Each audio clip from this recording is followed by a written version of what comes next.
रमेश जी, थोड़ा सा व्यक्तिगत प्रश्न है। जी कहिए।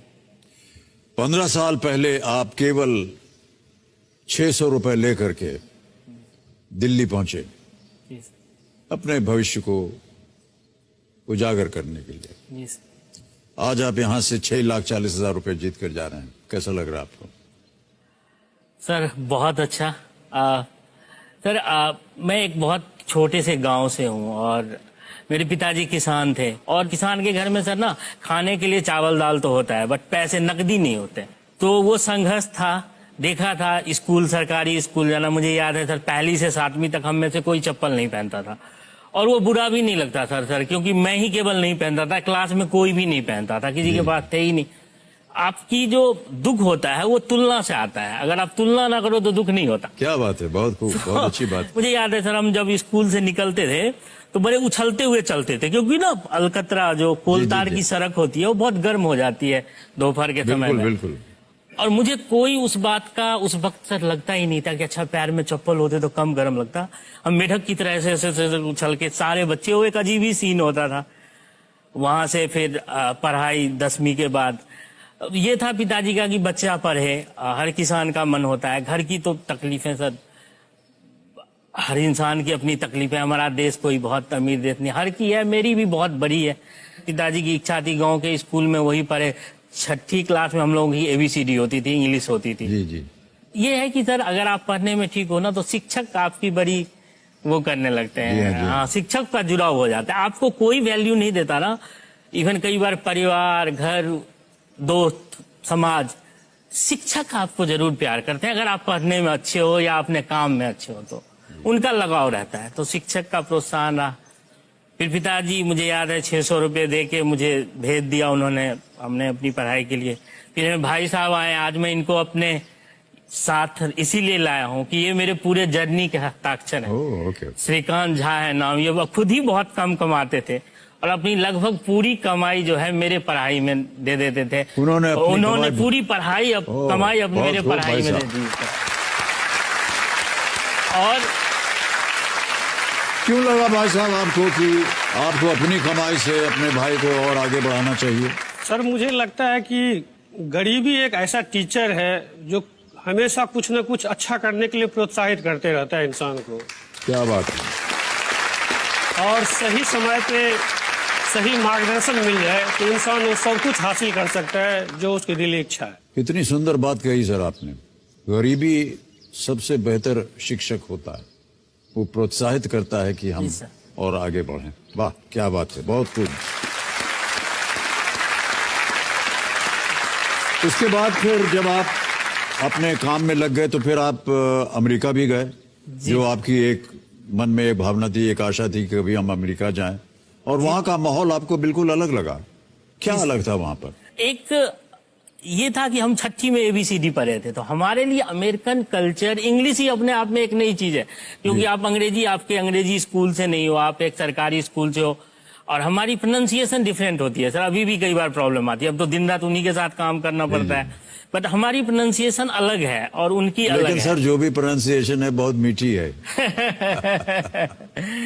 तो वो एक था, पिताजी को भी लगता था जब कभी सुनते थे आस पड़ोस में कि कोई विदेश गया है तो मेरा बेटा भी विदेश जाता।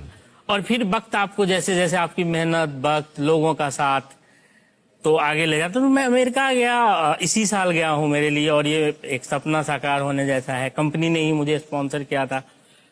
तो एक अलग है सर, कई चीजों में अलग है। जैसे मुझे अलग लगा वहाँ का कि एक इंफ्रास्ट्रक्चर उनका बेहतर है, पहले से है। दूसरा कि वहाँ पे महिलाएं बहुत लिबरेटेड हैं सर, क्योंकि मेरे वहाँ पे जैसे हम यहाँ 70 लोगों की टीम है, वहाँ भी हमारे डिपार्टमेंट की 70 लोगों की टीम है, उसमें 68 महिलाएं हैं। 68 हाँ। और सर केवल 2 पुरुष और उनकी एज सर 70-75, काफी दिनों से, वो 50 साल से इस हेल्थ केयर फील्ड में है। हम लोग तो अभी 10 साल से आए हैं, 15 साल से। और वो इतना खुश हैं सर जब वो डांस करते हैं, जब वो पार्टी करते हैं। हमारे यहाँ तो महिलाओं को पहले ही महत्वहीन कर दो, और गलती से उनकी एज अगर 50 हो गई तो उनको तो बाहर खटिया पे बिठा के राम राम करवाना है, हमें और कुछ करवाना ही नहीं है। मैं सर आपके माध्यम से कहना चाहता हूँ, अगर आप 40 साल 50 साल के हैं तो अभी तो आपने जीना शुरू किया है, महिलाओं के लिए कहना चाहता हूँ, जी, जी। पूरी लाइफ जिए। मैं देख के आया हूँ वो लोग कैसे जी रहे हैं। प्लीज अपनी पूरी लाइफ अच्छे से जिए, जो मन है वो वाह, वाह, कीजिए और क्या जरूर बात है। कीजिए।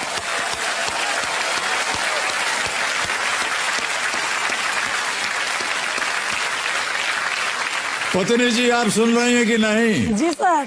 40-50 साल, अब हम आपकी उम्र नहीं पूछ रहे हैं, लेकिन आप बोल रहे हैं कि उसके बाद भी आपको एकदम जी करके जीना है। तब आपकी जिंदगी तभी से शुरू होने वाली। जितनी महिलाएं हैं सब बहुत खुश हैं भावेश जी आपसे, आपकी बातों से सुन के, आपकी भावनाओं को सुन करके। सर मेरी 2 बेटियां हैं और मैं लिखता हूँ, तो मैंने उन 2 बेटियों के लिए कुछ लाइन लिखी है और जो इस चीज से कनेक्ट हो रही है। जी, जी। अगर आप सर अनुमति जी, जी, दे तो बिल्कुल, 2 बिल्कुल, लाइन। कहिए। हाँ। बेटी तुम बड़ी मत होना, वाह। बेटी तुम बड़ी मत होना, कुछ सवाल उठाए जाएंगे, कुछ परंपराएं दिखाई जाएंगी, तुम्हारी खुशी के बदले तुम देवी बना दी जाएगी। इनकी झूठी दिलासों में अपनी हंसी मत खोना, बेटी तुम बड़ी मत होना। क्या बात है, वाह वाह, क्या बात। समाज के ठेकेदार के ठेकेदार हर चीज का ठेका लेते हैं। औरत के धर्म का ठेका लेते हैं, औरत के शर्म का ठेका लेते हैं। इनकी बाहियात लांछनों से दुखी मत होना, बेटी तुम बड़ी मत होना, क्या बात बेटी है, तुम बहुत बड़ी खूब, मत बहुत होना। खूब। सर अगला लास्ट है, 2 जी। पंक्तियां हैं, अंतिम अंतिम 2 खंड, पंक्तियां जी। हैं कि बड़ी होकर न तुम कोई झूठा संसार बसाना, अपने आंसू के कीमत पे न घर परिवार बसाना, जिस रिश्ते में प्यार न हो उस पर सती मत होना, बेटी तुम बड़ी वाह, मत वाह, होना, क्या बात बेटी है, तुम बहुत बड़ी खूब सर, बहुत बहुत बधाई आपको। आजकल के समाज का आपने उल्लेख कर दिया एकदम एक छोटी सी कविता में, क्योंकि हम यही देखते हैं हर दिन महिलाओं के प्रति क्या क्या अनौपचारिक चीजें होती रहती हैं।